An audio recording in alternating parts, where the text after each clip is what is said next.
Everybody knows who they are, but now you'll know them a little better. Earlier, Backstreet Boys' Nick Carter and A.J. McLean went on the record. They just released their 6th album, Unbreakable. Well, everybody wants to be you. Everyone loves your music, but you know, people must wonder if, like, you go out on stage and you think, like, oh, not tonight.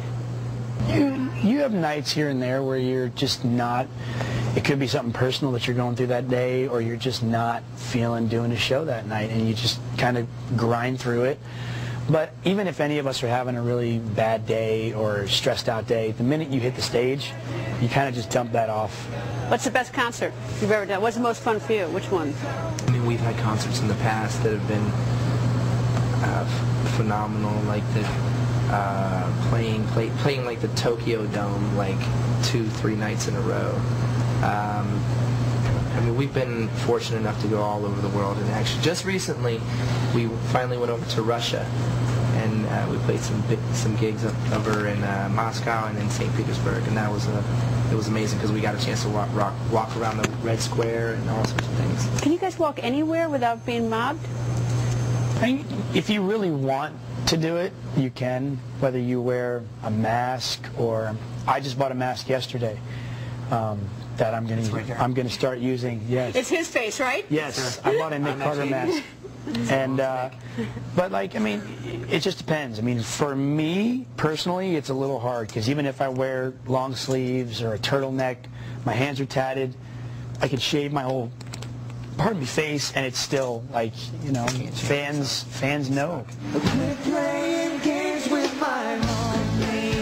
15 years on top is a really long time in this business. I mean, it's a very fickle business. Especially for, like, the kind of music that we do. Groups like us have a very short shelf life, usually. I mean, we've been just fortunate enough to have the most amazing fans all over the world that have just been so loyal and have grown up with us since we were kids. And now they've got kids of their own, so now they're bringing all their kids to the show and starting a whole new generation of Backstreet Boy fans. I mean, we're still seeing generation gaps between 5 and 85 in our shows. I mean, even now. Still, I mean, 15 years is a really long time. You know, what's the secret? I mean, what do you think it is? I mean, I've been doing this since 4.5 our lives. You know, the secret to us, I think, is a chemistry that kind of just clicks between 5, now 4 people. It's not usual. It's something that happens often. But I think it just you know, we understand each other. We can relate to each other very well.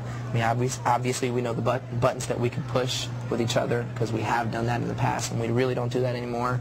And it's knowing each other. It's like a marriage between 4 people. What sports do you like, Nick? You said you like sports. I'm a diehard football fan. Which team? I'm Tampa Bay Buck. Did you want Brett Favre? Whew, I almost said something I shouldn't have said. Now, you know what? Actually, I have a lot of respect for Brett Favre. I just got a jersey signed from him, so I'm very happy about that. And I sent that out about 2 weeks ago. So thanks, Brett. People come to concerts and oftentimes want to hear the old stuff. And artists sometimes want to play the new stuff. Do you mind playing the old stuff? We love playing the old stuff. I mean, we feel that it's very important because we're fans as well, just like you said.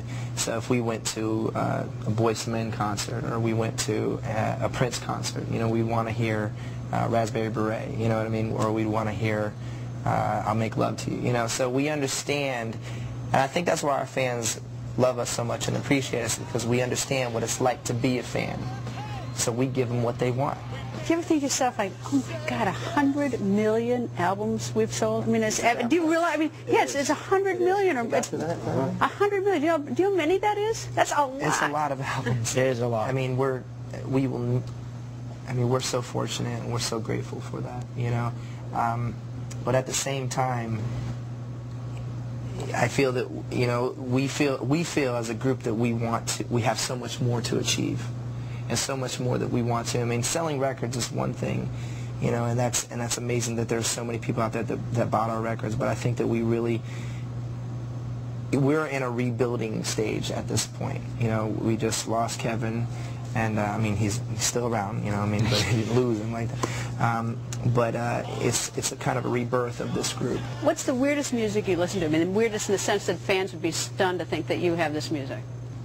For me, I think probably would be driving around back home in LA, cranking Enya. I crank Enya. Like, you would look at my truck, you would look at me with my tattoos and think I'm listening to Korn, Slipknot. I'm bumping Enya. I love Enya.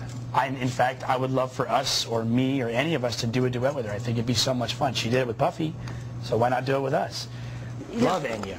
Ozzy Osbourne told me he listens to Frank Sinatra. Doesn't surprise me one bit.